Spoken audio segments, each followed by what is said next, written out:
ना किसी को दुआ दो, ना किसी को बद दुआ दो, ना किसी को आशीर्वाद दो, किसी के सिर पे हाथ ना रखना आशीर्वाद भरा। वैसे किसी के सिर में कष्ट है, मालिश कर दो खूब, कोई बात नहीं।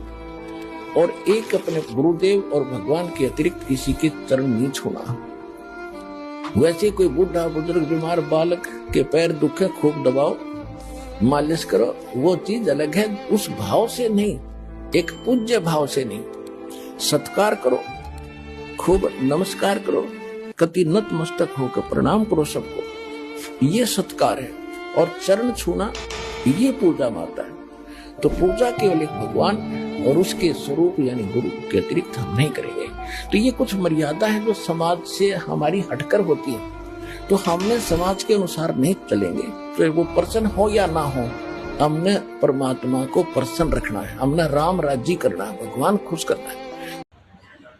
भगवान सबसे बड़ा है, जो उम्र का लाइफ